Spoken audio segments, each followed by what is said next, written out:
तर काल झालेल्या प्रकरणात माझ्यावरती कोणतीही जबरदस्ती केली नाही. मी माझ्या स्वतःच्या मर्जीने आली. माझ्यावरती अपहरण झाले नाही किंवा चटणी वगैरे टाकण्यात आली नाही. तर राजकीय माणसांनी डोळे त्यांच्या स्वतः राजकीय लोकांनी डोळ्या बसून घेऊन गेले आणि मी माझ्या मर्जीने आले. मुलीचा जबरदस्तीनं व्हिडिओ तयार करून तो पोलीस अधिकारी त्यांच्या नातेवाईकांना पाठवला जातोय. मी आता मुलीचे भाऊ, मुलीचे मामा, मुलीचे चुलते यांच्याशी चर्चा केलेली आहे. मुलीला वडील नाहीत. मुलीचं लग्न ठरलं होतं.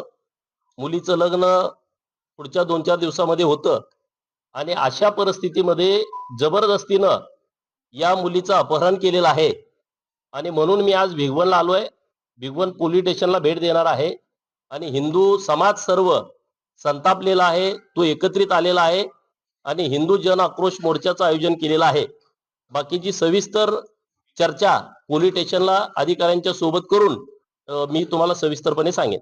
व्हिडिओ जर त्यांच्यापाशी येत असेल अधिकाऱ्यांपाशी तर त्यांना सापडत का नाही येत? मी आता तोच विषय ऍडिशनल एसपींना व्हिडिओ बघितल्याच्या नंतर मी फोन केला होता की हा व्हिडिओ आला कुठून. त्यांनी म्हटले की वेगळं ऍप त्यांनी वापरलंय, त्याच्याची लोकेशन दिसत नाही. त्यांनी पोलिसांना व्हिडिओ पाठवलं, नंतर घरच्यांना व्हिडिओ पाठवलं. म्हणजे त्यांचं धाडस वाढलेलं आहे किंवा त्यांच्या पाठीमागे कुणीतरी आहे, या मुलाला वाचवण्याचा कुणीतरी प्रयत्न करतोय असा त्याचा अर्थ होतोय. त्याचे चुलते इथले गुंड आहेत, प्रचंड त्याची दहशत आहे, त्याच्यावरती अनेक गुन्हे आहेत. माग हिंदू मुलीच्या अपहरणामध्ये पण तो आरोपी होता. काही महाराजांना मारहाण केलेली आहे. इथल्या मंदिरामध्ये ते कब्जा घेत आहेत, मंदिरातल्या मूर्त्यांची मोडतोड केलेली आहे. मग हे कसं काय असं होतंय? इतके दिवस का गप्प आहे पोलीस प्रशासन? वेगवेगळ्या गुन्ह्यामध्ये तो आरोपी आहे, माझ्याकडे लिस्ट आहे.